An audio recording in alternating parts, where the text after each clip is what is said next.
Believe we're live. What's up, everybody? How you doing? Thank you for hanging out tonight. I have a lot to say. I have a lot to say today, and I hope some people join to check it out. If you guys don't mind, whoever might be on right now, if you could just say something in the chat room, let me know who I'm talking to. Say hello if that's all right. Um, if you if you follow me on Facebook, I've made this post today, and it's consumed my day, which is ironic because the whole point of my post was, why does everybody care so much about a couple things? And then the more I watched people talk about it, and the more I saw the passion people had for the way they felt about it, it started to consume me too. And my opinions and my thoughts are very liquid on a lot of things. Um, the first thing I want to say, if there's anybody watching that saw my post and was upset about it, uh, the the title of the post, or the point of the post, was um, "Be careful what you look for; you might find it," and that's something that I've always been very even as a kid. I I thought that if you believe enough, you can turn anything into anything. The human imagination is huge, and the willpower is huge, and sometimes the manifestation of the reality you want to happen is huge. And you put all those together, and you say, be careful what you're looking for, because you just may find it. And my original post was about two particular topics, all both of them that seemed so unimportant to me at the time, that and maybe I was wrong to think that they are unimportant. But the first thing was obviously the the Elon Musk um, Nazi salute, as I'll call it. Um, and the one thing that I didn't mention, that I want to bring up, is uh, I did not.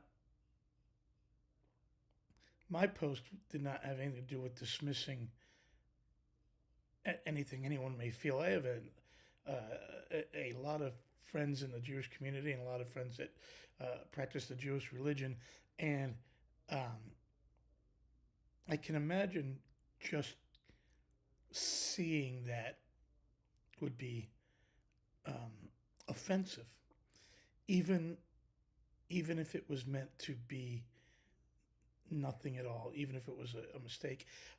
To put a little humor into the point I'm trying to make is, um, at one point in my life, uh, some friends threw a birthday party for me, and they they were close enough to me that they knew what I was dealing with and how I felt about the extraterrestrial um, stuff. And they, I was led into a door, and I opened a door to artist friend of mine named Kelly had painted little alien faces on these gray helium balloons, and had hung them at about 4 foot high, the height that a gray is supposed to be, if for all you guys that know. And when I opened up the door into the dark, that was a surprise party. My eyes focused solely on these four floating heads. Now, my friend Kelly had never experienced, um, in a dream or a vision or anything, the way that those things move, as if they're kind of floating. She just thought it was funny. And when I opened the door, I panicked. I imagine someone who is dealing with thinking that they thinking of, they have a lot of fear and a lot of curiosity about a species of aliens, greys, and you open up the door, and your first thought is that there they are in your apartment. Um, After about 5 seconds, my eyes were able to focus on the fact that they were balloons. But man, in the dark, it looked it was horrifying. And my jerk reaction, my impulse reaction, was to shut the door. If it was been filmed in a movie, it would have been it's a perfect scene in a movie, and it was funny. But my knee jerk reaction to what I thought I was seeing uh, was not funny at all. Not funny at all. And so I've watched right before I I went live. I went and watched the whole Elon thing twice. And you know what? The chat thing. I do this wrong every week. I wonder why no one's chatting. There's tons of people chatting, and there's a button I don't hit. I'm sorry, guys. Um, so um, so anyway, I watched this thing again with a different set of eyes, and I can imagine right, wrong, on purpose or not. It's awful to see, and the more I watch it, uh, I'm not trying to backpedal, but the more I watch it, the more the more it looks a lot more like the Nazi salute than I thought it did yesterday. The only thing different is that he does his hand like this. But here's the other thing is um, he looks like he's high as a kite. My friend Mary Beth said something about that today, and that was the real reason I went back to watch it. Um, he's awkward. He's a genius. He's a genius, but he's an awkward human being, and he looks high as a kite. And what a if I remember correctly, he didn't even. Um,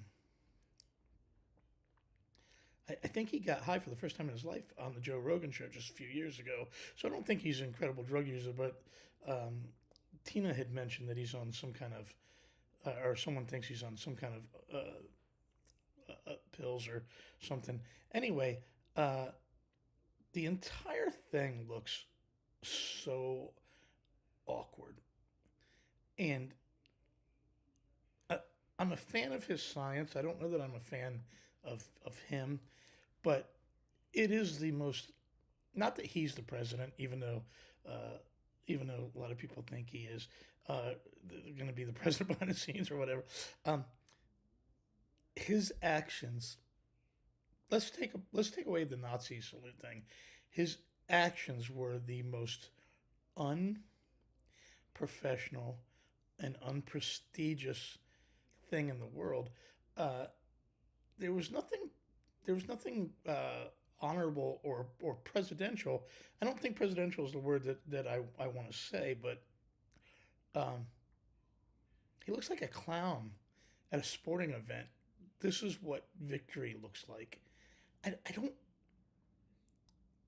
That seemed really strange to me, you know. Um, but the conversation, the first question I want to ask anyone that is willing to have this conversation is this: what I saw today, certain a handful of people on my message board uh, or my Facebook that undeniably think he did this on purpose. And my question is to those that think that, what what if he issues an apology? And what if he says it's not my intention at all? I had no, it never even crossed my mind. I would have never have ever done that. Let me explain something else to you guys that happened to me in context. I um, I played the Alrosa where Dimebag got shot. Dimebag from Pantera, in case you don't know. I played the Alrosa 1 year to the day after he was shot. The Alrissa is the club in Columbus, Ohio that he was shot at. And I was standing in the exact same spot that he was shot at. There was still blood on the carpet. For some reason, they didn't clean it was really surreal. And it was the first time I'd ever walked in there. Um, and for years during sound check, I would play these chords.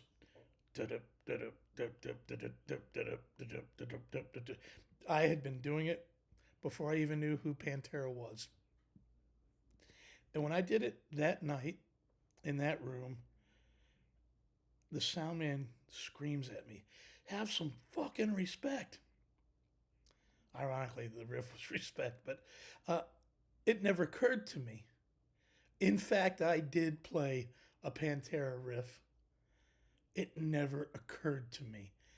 And so I did apologize for it profusely, even though I did not mean it, and the riff I was playing was not necessarily a Pantera riff, um, but it was.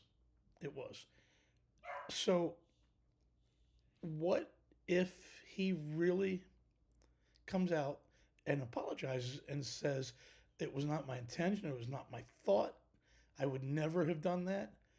So, does anyone then believe him? Or have the people just made up their mind that don't even know him? Because I don't even know that, I don't know him to be a liar. Um, I don't know. He's certainly strange, and I have a lot more to say about the way he acted and a few other comments that really blew me away. Um, but what do the people say if he says that he didn't mean it? Is he just now branded a liar? Uh, Me and Jana talk about this a lot. If you guys know who Jana is, that manages Michael's Entertainment, uh, the world has certainly become guilty before proven innocent instead of innocent before proven guilty. It's really switched around, and I don't know. It's just a strange thing to me. I saw the certainty in the whole thing. I'm trying to read some of the comments. I see a few people saying they believe him, and then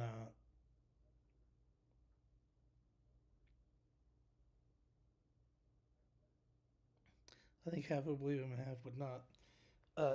And the funny thing was, I think my post really upset a few people, and that part bummed me out because my post was about the fact that it doesn't matter. And here is my other question to this: does it matter?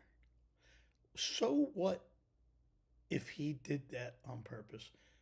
Like, other than the fact that it is incredibly disrespectful to the Jewish community, what does it affect your life? That you know, it's. I got to thinking a lot about this stuff today. Just like so many people I know that invest their life in reality TV stars or TV stars, and all of a sudden, it's one thing to be a fan of something. I'm a giant fan of Edward Van Halen. You guys know that. Live and die for Eddie, but I don't think I never woke up in the morning and wondered what shoes he was wearing that day or what kind of coffee he drinks or or anything like that. And so so what would what if he did that on purpose? What does that actually mean? Like, here's my thing.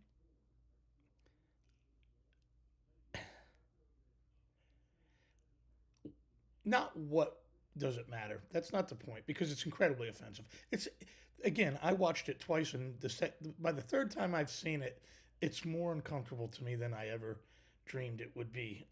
That I thought it was at 4 o'clock this afternoon. But my question to all the world is, why would he do that?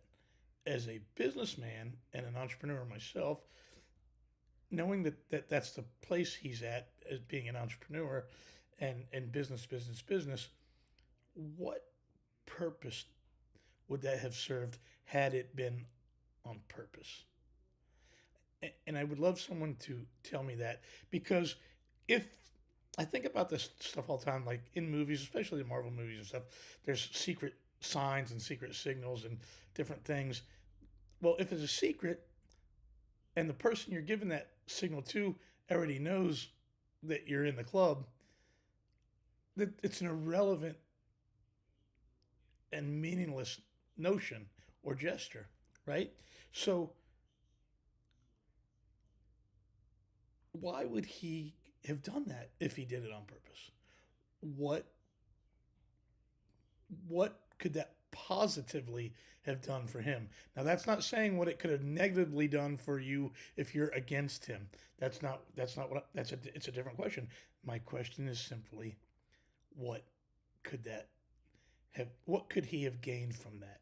He is the kind of guy that thinks about gain. That's how you get to be able to build things like he's done. His brain, you know. So I don't know if I see anyone saying anything about it, but I would love to know, what could he have possibly gained from doing that on purpose. And again, I'm going to say it one more time. He looked so ridiculous. It was an embarrassing moment. I hope that he watches it back and cries at how wrong it was. So we're going to go on to a couple a couple other things that I want to bring up that he said. I made some notes again, and you know, so give me 1 second. But I want you guys to chime in. I want this to become conversation. So this was there was something he said that I found more offensive, uh, more offensive than the Nazi thing. And again, I'm not practicing. Uh, I'm not Jewish, so so. But I am a human, and he's talking about putting people on Mars, and then he says how exciting of a time it's going to be when we put the American flag on another planet. And that actually hit me, almost brought tears to my eyes. We're talking about planetary travel now, and why would it be an American flag? Remember the speech when they first fit uh, foot on the moon? And I know they put the American flag there, but the speech, one small step for man, one large step for mankind, or whatever. I can't dream that it wouldn't be some kind of flag to represent our species. Uh, it Even though I'm an American and a proud American and patriotic as it gets, the idea that we go to Mars and put an American flag instead of something that just represents humanity, it hurt me, man. It bummed me out to hear him say that, and so so that part was just ridiculous to me. I don't know. So oh man, did all my notes just go away? Oh, sorry. So you know,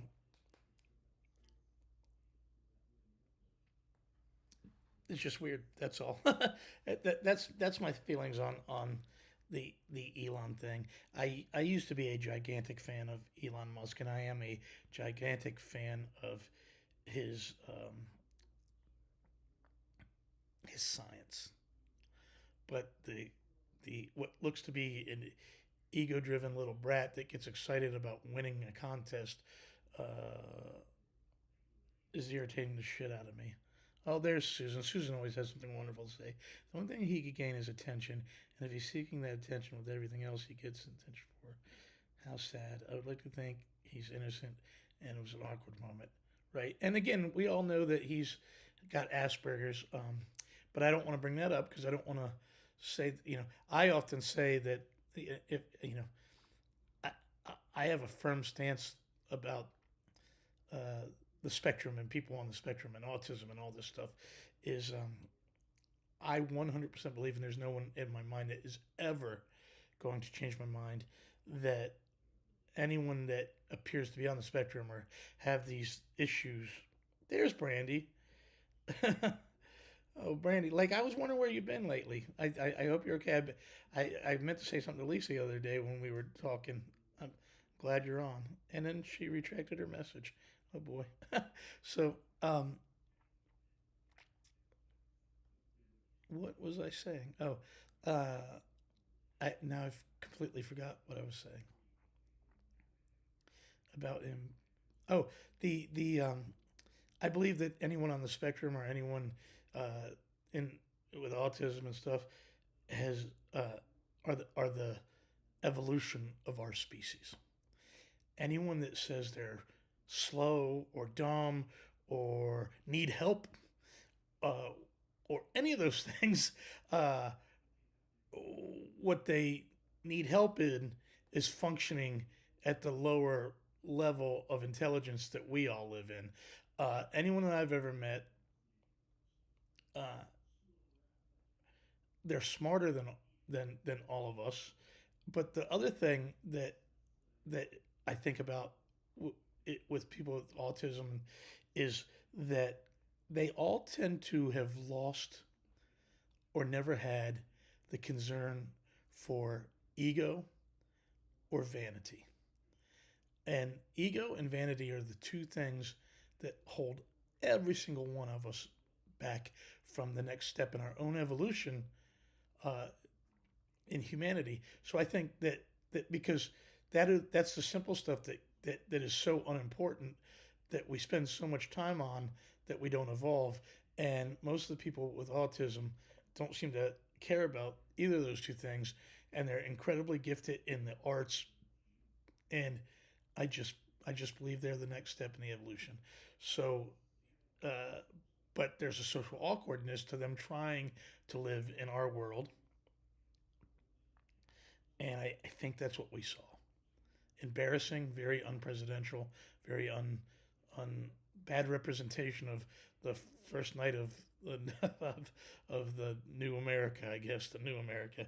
It so feels weird to say this kind of stuff. So moving on, that was part of my post, and I hope that explains to anyone that was upset at what I was saying. Uh, Maybe that explains my thoughts on it a little bit better. And then the other thing that I said that was real important to me was uh, so many people that were when Joe Biden pardoned all those people at the last minute, and they keep saying, "Why pardon innocent people?" Uh, there's a good chance that maybe they um, are criminals. We're talking about politicians. We're talking about um, people looking to gain wealth, uh, born and raised into families, generations of politics, stealing and not even knowing they're stealing. I mean, again, I've lived here my entire life. I'm not a politician, but I know my version of politics and most of your guys' version of politics is different. I know the game, and so maybe they are criminals. But I'm also going to ask, uh, would any of you guys not pardon your family, even if they hadn't done anything, in the thought that maybe they would do anything? And everything's a witch hunt in Washington, D.C. between the right and the left. So whether Trump's wrong or right, he feels completely attacked by the left during his terms and his post after his terms. So now he's going to attack them, right? So no one's safe. No one's safe. And that it also reminds me of the very, very, very touchy subject of guns and gun control. Why does an innocent man need a gun? An innocent man needs a gun to protect himself from a not innocent man, right? So it's the same thing. There's a good chance they're all crooks, but at the same time, Joe protected the people that he loves, and that's what every one of us would do. I can't imagine every single one of you guys would not do the same thing, um, given the power. Have you ever even considered or imagined having that power. A lot of people imagine a lot of things. I imagine being president, or I imagine being a rock star, or I imagine being an astronaut. Have you ever imagined? Do you ever go deeper into what you imagine? Imagine having the power to pardon someone. What do you do with it? You can do whatever you want. Like there's no rules to that. So why not? The answer is why not. And but my main point was that all the pardons on both sides is making my mind wonder what is right. Right. But so here's my point, though, Brandy. What you just said, it's interesting to talk about, but who cares? Anyone that Joe Biden pardoned, what is it ever going to affect any of us in our personal life in our day to day? That goes back to the concept of of the way we all feel about um, like the Kardashians or Brett Michaels or whoever it turns it into a fame thing and you're following things that are never going to affect you in your life at all, and that's a giant waste of energy. But it's I'm being a hypocrite to say that because here I am begging you guys for attention, and I don't. Nothing I do or say is ever going to change anything for the good or bad, worse to your guys' lives. So everything's hypocrisy. The human condition is hypocrisy. So there you go. Let me just read some of the comments. I think Biden pardoned his family from love. Given the power, yes, I would protect my children and grandchildren. I think you have to be convicted or something to be pardoned. That might be true. I know there's some rules to it. I know that for sure. So so that's some of the stuff that I wanted to talk about that. But then I started making notes all day long about some different things. Um, the one thing that made my jaw drop yesterday, watching part of the inauguration, was that I always forget his last name, but Tim from Apple was standing behind him. I was shocked at that. Maybe there's something I don't know. I'm still shocked that Zuckerberg was up there. Shocked. uh, and Elon. And there was a conversation with Bill Gates, where Bill Gates actually said last week that he had had dinner with Trump, spent 3 hours with him, and was pleasantly surprised, enjoyed everything, and felt inspired that that he was going to they were going to work together. And again, as a businessman and an entrepreneur, what I saw was a group of the wealthiest men in the country on that stage, and that's regardless of who I like or don't like. That's horrifying because we know what money does, and literally four of the richest people in the world were standing on that stage. Why? Two of them, three of them, I think, a month ago would tell you they hated Trump. So what's happening? Is this because I can't say that word, the Russian word that everyone talks about? But what's happening? And and then I go to the the almost $1 trillion that was standing on that stage. Probably, I don't know everyone was on the stage, so it's probably add up everyone that was up there, probably over $1 trillion, right? So the root of all evil is debt. Whether you're a kid that owes another kid $5, or you're a billionaire that owes somebody $2 billion, or you're a country that owes another country trillions of dollars, which we are. Um, why, if they're all up there and they're all trying to save this country, knock that fucking debt down. That's the contribution they should go down in history for. Knock that fucking debt down. Every one of them could continue to live their lives in extravagant ways, uh, in extravagant ways that none of us will ever dream of living after giving billions of dollars. Now, I'm not saying I couldn't do it. I wouldn't do it if others were affected negatively by the actions. Doesn't matter.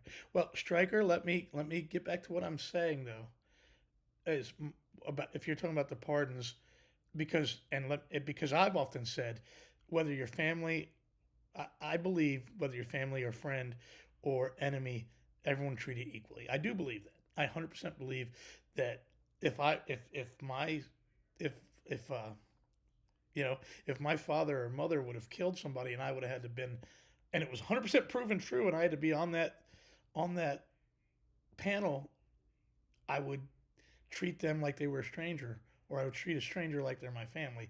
I do give 100. I believe that, but the pardons are before the accusations, and I believe that if I could say I'm going to protect my son with the power I have, thinking he's done nothing wrong, that I would do that. So, yeah. So moving moving back to the rich people, it's just pay off some of that debt, right? Help us out. I don't expect. I don't think. I don't. Paying $1 trillion or or $3 trillion, 8 trillion. I don't even know what the debt is. It's something ridiculous. But that's the greatest contribution. Could you imagine? And your ego is so big too. Imagine you, if you're every one of those guys' egos is gigantic. Imagine going down in history as the guy that paid the American debt off. If you want to secure a place in history, it's not fighting another war. It's not. It's imagine being the guys that got together and paid the debt off of a country, because that's when the taxes change. That's when none of the tariffs or anything that matters. All of the everything's financial, and that can all. If the debt was gone, there'd be legitimate reason to drop all the taxes. Maybe not no taxes, because taxes do pay for things, but a significantly different version of the world would happen instantly. That debt is what is keeping all of us down, and most of us continually sinking, the national debt.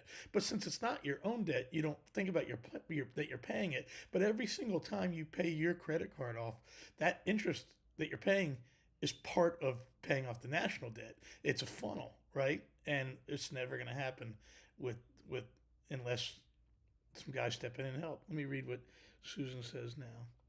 Remind me of the glided age stories in history of Rockefeller, Vanderbilt, Ford. I read that their wealth outmeasured the tech giants. We saw it change. Right. So all that stuff's interesting to me. Um, the people behind Trump, that freaked me out. I already talked about that. There was something that Trump said that uh, scared the piss out of me, because um,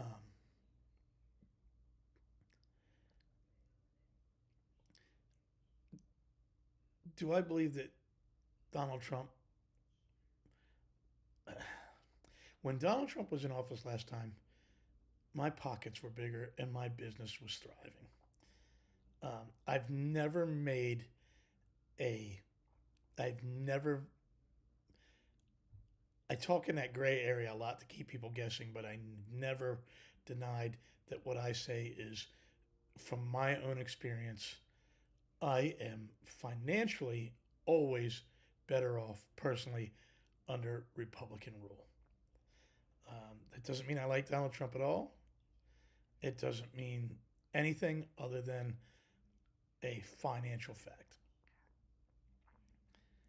But Donald Trump said something to the effect of, God saved my life so that I could do this.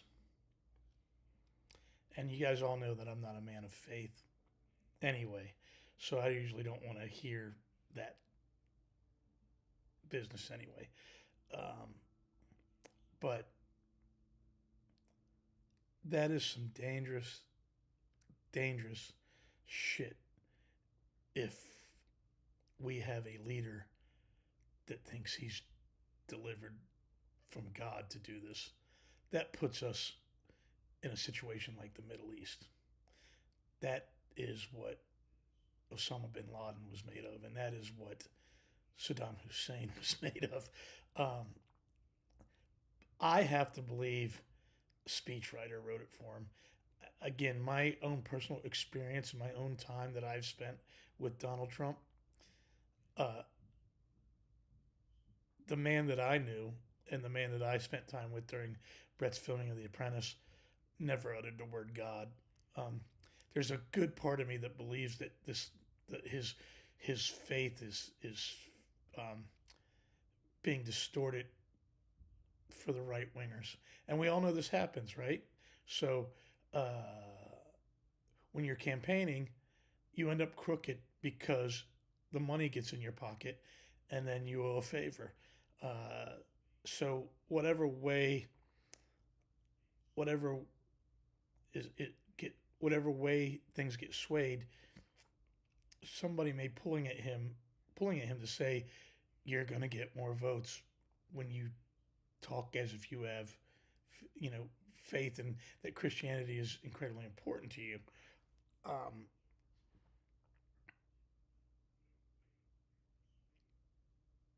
but him saying that was awful. That's all I can say.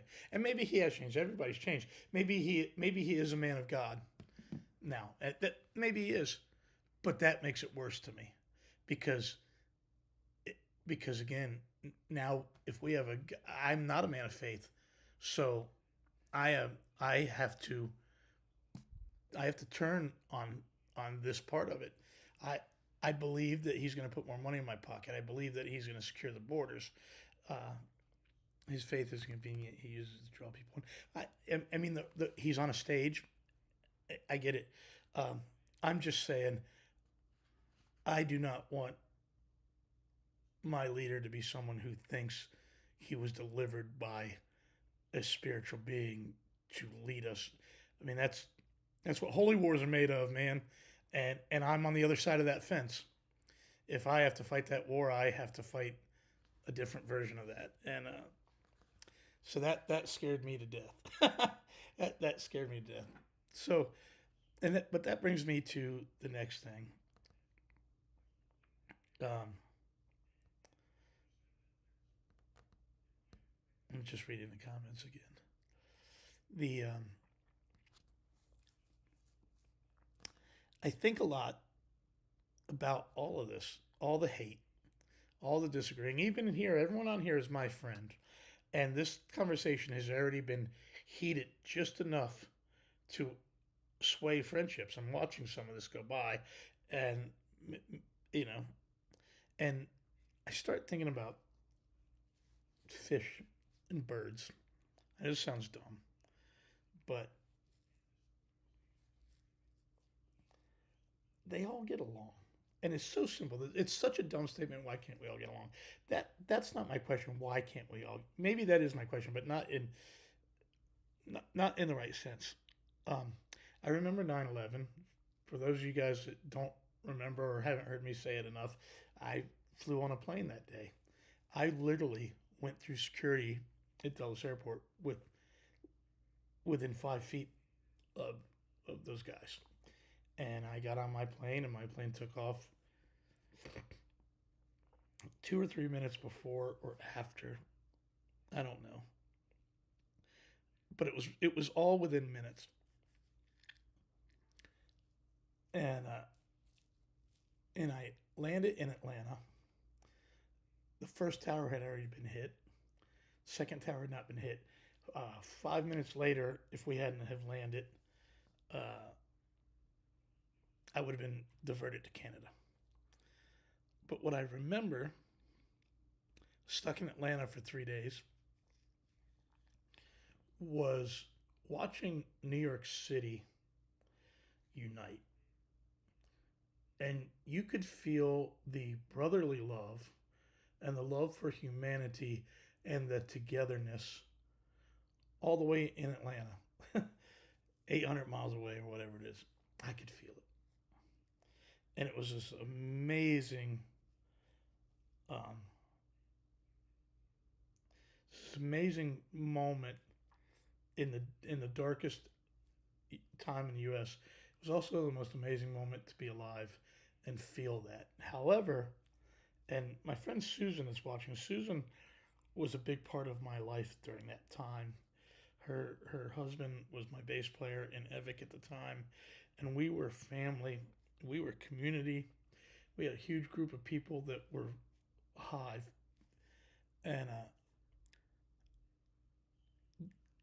the dirtiness and the darkness of uh, the politicians and the soullessness of Washington D.C. Even though there was some bit of united love, it didn't hold a candle to what New York was doing. And I remember just thinking, why doesn't New York why doesn't it feel in DC like it does in New York? It was really weird. But my point to all this is as a species, how are we all so off base? Maybe you call that free will, maybe that's the gift of being human, but what is it that I can't could you imagine two fish fighting about politics, or or two birds, or clans of birds? I mean, we know that there are primate species that war with other tribes now in the jungles, uh, but it's territorial and it's over food. It's certainly not about politics. There is certain hierarchies and there's challenge for that, but at the end of the day, every one of those primates wants the same thing. Even as far as foods go, all of us have different tastes, different everything. We like to listen to different things. We like to taste different things. We like to feel different things. All of that stuff, right? Why is that? Why are we not more alike genetically? Why why do it's been baffling my mind today. You know, what does it take to unite us to a common goal? There's always that speech where Ronald Reagan said that he almost wished that there would be a alien invasion. I forget the way he worded it very eloquently, but he almost wished there would be an alien invasion because it would be the moment that our world would unite against a common foe. And to, I guess, most species, the common foe is just survival, right? So, so it's fascinating to me that us as a species can't can't get along for the about almost anything. It, it's a question I'm dying to figure out. Something I'm dying to understand what is in here that makes that happen or not happen for all of us. So I don't know. It's interesting to me. Uh, this is that moment I'm supposed to say that I need I need you guys to subscribe if you've never subscribed. I'm trying to build this into something. I'm trying to turn this into something. And if you can subscribe, can you like? I see I have 9 likes. I didn't realize I can watch this information as I'm going. So if you guys could just like like the page and subscribe, help me build this into something greater. Eventually, in a few weeks, I'm gonna start having guests, and this is the first time tonight that I actually am on topic, and this show's about something, everything and nothing, but it's about something important to me, and I think there's a lot of good discussion content here. Uh, as far as I can tell right now, this is my proudest one so far. So, uh, so then I wanted to move on to the one thing I wanted to apologize to everybody for that saw my post today is that uh, I talk to Tina often about clickbait. I talk to Brett about clickbait.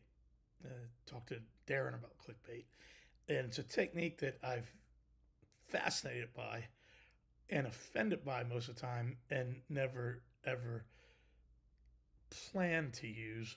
But with my post today being as powerful as I thought it was, I did it.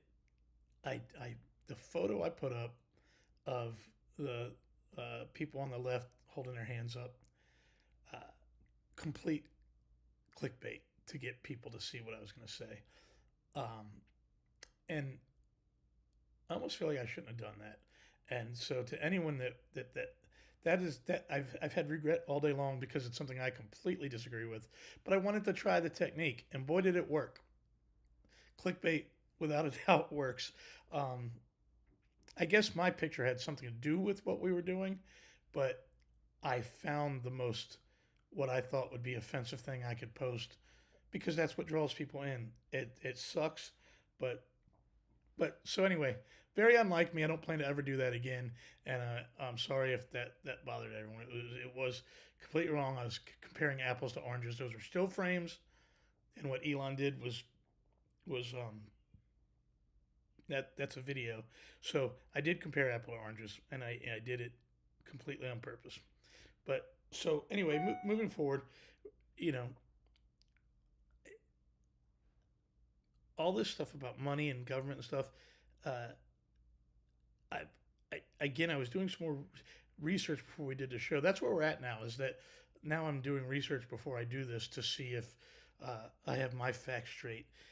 And you know, a lot of people think the real enemy is that guy George Soros. I don't know tons about him. I learned a whole lot about him in the last hour. I just know that everyone hates him, and that a lot of people think he's controlling the world. I can't even believe the guy's still alive. Like he was in college in the 40s or whatever. I learned today, or early 50s. So, uh, but uh, I was watching about how he just crushed governments and ruined nations. It's fascinating for one guy to be able to be accountable for all of that, or be accused of all of that. Um, but you know, it's if you don't know much about him, I would say read up about him. It's some scary stuff, and I'm not educated enough to talk about it. But that guy has a lot of money too, and the money becomes the power. And I'm not saying anyone shouldn't be rich. I am a capitalist, and I'm all about everybody making the as much money as they can. But there has to be a way to divide money versus power. There has to be a way to. Power is the enemy, right? Power is the enemy. There has to be a way to figure that out. And watching the thing with George Soros, just watching that he can be blamed for ruining nations. What's up, Dan? How you doing, buddy? It's just it's fascinating. And if I advise any of you guys have any interest in any of this stuff I'm talking to look him up if you don't know anything about that guy. It'll blow your mind. So there's that. And then now we move to um, today. Donald Trump announces a $500 billion investment in the creation of an American AI company. Hello, Carolyn. Uh, an American AI company, which everyone's afraid of AI. Again, he was in a room with three billionaires. The money, it's I can't even explain. I'm going to end this topic by saying I can't fathom that $500 billion is going to build this AI thing. What I'm going to say though is, um, it's called Star. What is it called? Oh, Stargate. What the fuck? Why is it called Stargate? It's I don't know if you guys saw this. He promises it's going to change the world, and it's going to change the world fast.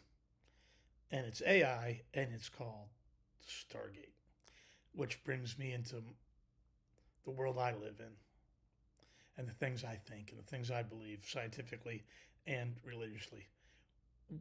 In a time, it, regardless of what you think about experiencers, and the extraterrestrial thing. If you guys, even if you've had nothing to do with the the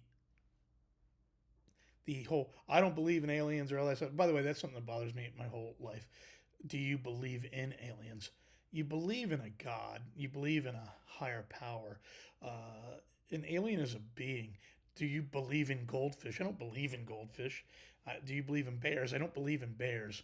So, do you believe in aliens? That irritates the piss out of me, to be honest with you. But for those of you guys who don't follow this, again, in your free time, I urge you to research uh, a few things. Type Whitley Strieber's name, and then Whitley Strieber is where it all started. Type Whitley Strieber's name, then type the Stephen Greer, and then you can watch Joe Rogan and half these guys are on there, and you can type just countless names. I can't pronounce half the names correctly, but there's an there is a world uniting right now, and there's people that have been in this forever, and there's people that are just now getting into it, and there's whistleblowers, and there's this and that, but it's all happening right now. And if you do enough research, you have to go, what the fuck is going on? You have to. It's not about little green men, but whatever the psychology in the brains, including myself, who, after a lifetime of experiencing what I've experienced and being relatively quiet about it, is now something inside of me. Is just, I'm just, it, it, and they call it disclosure. We've talked about this. Disclosure is that they want the government to tell everyone that UFOs are real, but it's much bigger than that. And Whitley Strieber has a much bigger take on this. Disclosure will come from the experiencers that will expose it, because it's the experiencer's story to expose. It's not the government story whether they have technology or not. But we want to hear it from someone more authoritative. So it's more important. Let me take what I believe out of the equation and go like this. The unfortunate thing about humanity is if somebody saw Bigfoot in the woods and he's just a family member of yours, I saw Bigfoot in the woods. 100% I'm telling you, I saw Bigfoot in the woods, and he's looking at you, and you love that guy and that girl, and you love all of that, and you just can't believe him. But then some fucking politician on Capitol Hill comes on TV and goes, today we've decided to tell you that Bigfoot is real. And all of a sudden you fucking believe that because the government, who does nothing but lie to you, tells you it's true. Now imagine how your buddy or your family member that has told you that Bigfoot was real and he saw it feels all of a sudden. Imagine that. How does that fucking feel? How hurt and insulting can that possibly be? And so that's where Whitley Strieber is going with disclosure coming from the experiencers. It's the experiencers that have to tell you that it's real, and you have to believe them.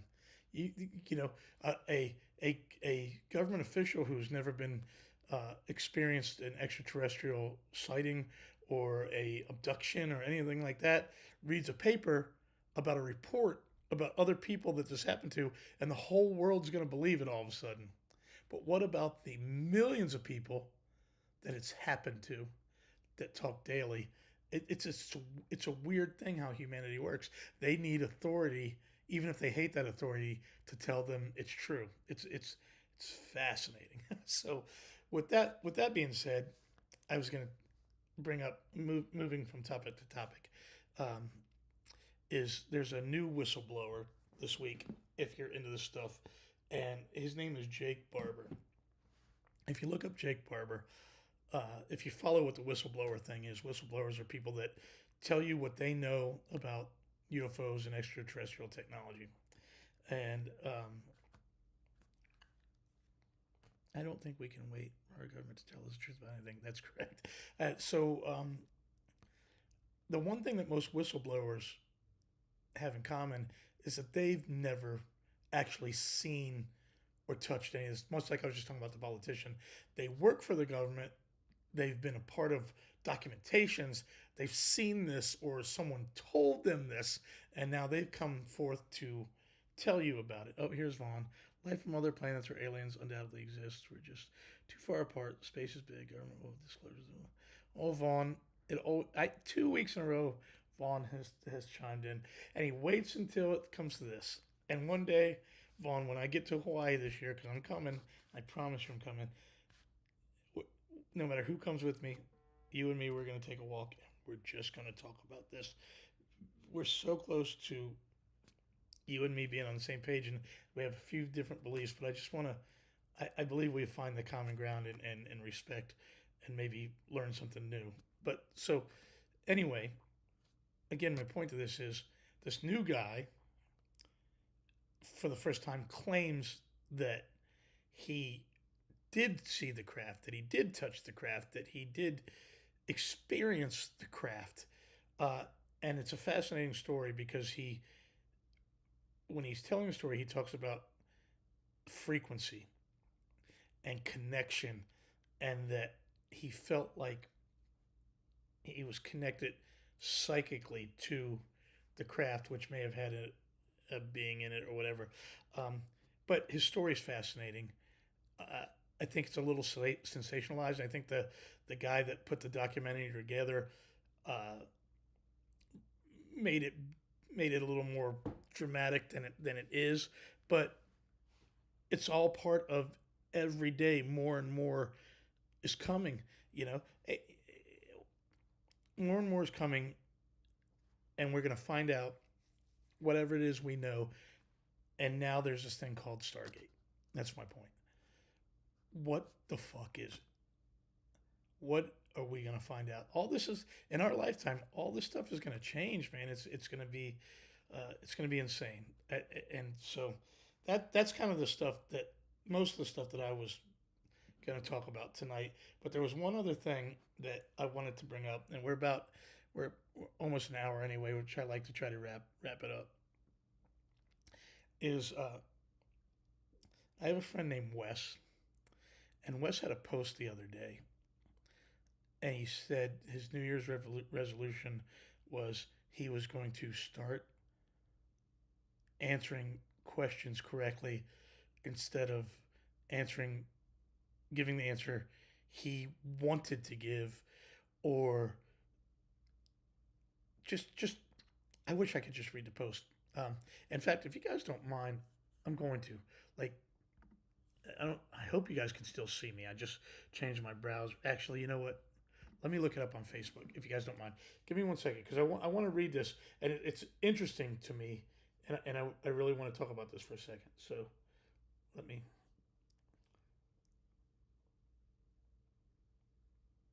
Give me 1 second.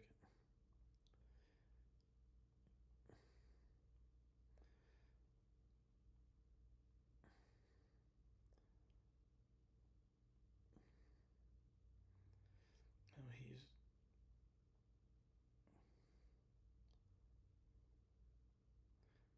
how can it disappear? Unless he has 2 pages, and I don't know. Or maybe it was an old post, and anyway, here's my point. He made this post about he wants to answer questions better. And I said, "Is that a real thing?" And he wrote back, "Yeah, it's absolutely is a real thing." And it's a term for this, what it's called. And I had to laugh because in recent years, um, I'm just going to call him out because I call him out all the time. In recent years of my life, Jana, who I work with all the time, and Janet, who manages Shining Soul, two of these people I make this joke about all the time. I can ask, I can say, "Do you like pizza?" And they'll say, "I don't like the color blue." That's not what I fucking asked you. And I'm being very, it's funny to me, but it's not. There's an enormous amount of people that it's weird. They don't answer the actual question you ask. And I'm the kind of guy that his brain is so scattered. I need a simple yes or no to almost everything. I'm never going to ask a complicated question to anybody. I'm going to say, "Is this over here?" can I get this? How much was this? And so, I've been making fun of both Janet and Jenna for a long time. And I challenge you guys to think about this yourself. When someone asks you a question, do you actually answer that question? Or do you start talking about what you want to talk about that may have been inspired by that question? Do you ever actually get to just answer the question? And it's a real thing. Redirect, drive me nuts. There you go, Dave. Uh, but I didn't realize it was a real thing. I thought I was just making fun of Janet and Janet because they both like to talk, uh, and maybe they. I don't. It's called being intellectually honest and genuine. But I don't know about that, Vaughn. What I'm saying is sometimes the question, like I said, if I said, uh, "Hey, what kind of car do you drive?" Sometimes the answer would be like, "Have you ever?" The answer would be like, uh, "Baskin Robbins has 37 flavors." Like it's nothing like the question you asked. And my point is, my buddy Wes explained to me that is an actual thing, and it's fascinating to know it's an actual thing. And I challenge you guys all to think about that now yourself. When someone asks you a question, do you truly answer that question, or do you just go on to start talking about something else? So I don't. That's just, it was funny to me and a little more lighthearted than some of this other conversation tonight that we were having. Unfortunately, the truth is this conversation is the kind of thing I want this to turn into and want people to be interested in. It's not going to be politics. A lot of like tonight to me, this conversation wasn't about politics. It wasn't red or blue. It was about people and the way they act, their own personal actions and accountability. It was, and I hope that you guys all got that from me. I hope that you really, really understood that this was not a bash on the right or the left. It was direct conversation about people and their individuals and their accountability. So and then the last thing I wanted to say was if there's anyone out there that caught any of our shows this weekend, the Ultimate Acoustic Rock Show that me, Chad, and Dean did. We've been doing it for 2 years now, and out of those 2 years, if you've seen it, the whole point of it is that we tell these in-depth stories about the songs that we're playing, and we don't want to change the set list all the time because we like the songs we're playing and they're powerful, and it's a chronological timeline of songs. So we start with Kiss and we go to Van Halen. If you've seen it, you know what I'm talking about, and we tell stories about the songs. And for the last 6 months, I've been really stressed out about the fact that everyone loves the storytelling. And how do we continue to do this? Eventually, it's the same story over and over again, and everybody's seen it. And something neat happened this week, and I just wanted to share it with everybody. Is in the 2 years that we have been doing this, especially with me and Chad, some of those songs now have brand new stories simply from me and Chad playing the music together and being with you guys and being in places, and the songs have taken on new meanings with new stories. And by the end of this weekend, half the show is the same song with new versions of the stories, and it was really exciting to see that this thing could evolve and grow without having to do a different set list, because that'd be impossible to do a different set list the way we're trying to do this all the time. So the same music with different twist.